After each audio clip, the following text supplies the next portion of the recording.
राकेश जी, 25 गते के बैठक में प्रेम बहादुर बैग जी जे 15 सैया बेड के हॉस्पिटल के अपडेट करके 50 सैया बनबे के संदर्भ में रहे, तेनाहिते अपना क्षेत्र के उम्मीदवार के कथी कह चाहै छी? अब खास कर एना देखबै तऽ ओकरा सबके जेना आधारभूत हॉस्पिटल छलै जे 15 सैया छलै प्रेम बहादुर सबके क्षेत्र में कोनो नगर पालिका में, ओकरा उ सब रूपांतरण कर आब 50 सैया बेड बनाले आधारभूत से एक प्रादेशिक अस्पताल बनावे के कोशिश में। और अपना सबके मातृका प्रसाद यादव अपना सबके अभी के धनसर क्षेत्र में एक उम्मीदवार भेल तो सांसद भेल। तो वही में की छै उ अभी नया एगो अथी निकालने छै जेमे मतलब अप्लाई के लिए बजट के लागी कि गणेश मंचारक नगर पालिका में एगो मतलब 100 गो बेड के अस्पताल बनावे वाला छै, तै के लगे अप्लाई के लिए सर्टेन बजट ध के उ सब अप्लाई के लिए। अब ओइ में हमर कहना की है कि अपने के अवगत है कि अपना सब नगर पालिका में एगो 15 सैया बेड वाला एगो पूरा हॉस्पिटल बन के तैयार छै नहीं।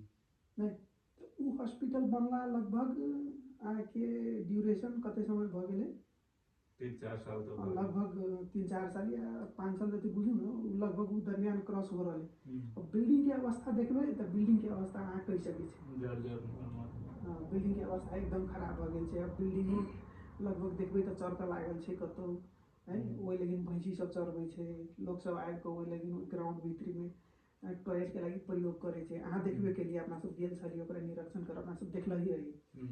तो उ बनी बनाऊ बिल्डिंग भवन है, ओइ भवन में मानो 15 सैया शुरुआत कर ठीक रहती कि उ छोड़ के नया हॉस्पिटल के सब प्रस्ताव राख देले छै। नहीं लगे ये खराब चीज है?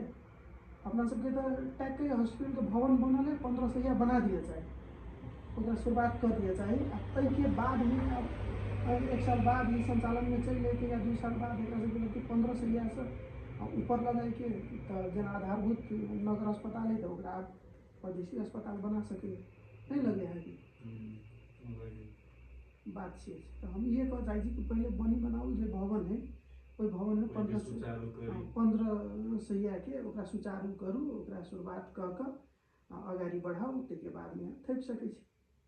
तो खास करके हम सब ई बात धनुषा क्षेत्र नंबर 1 के प्रतिनिधि मातृका प्रसाद यादव के कह खोजलिए कि नया अस्पताल बनावे के चक्कर में अभी नहीं पड़ू, जे बनल भवन छै 15 सैया वाला ओकरा केनो संचालन में लाओ।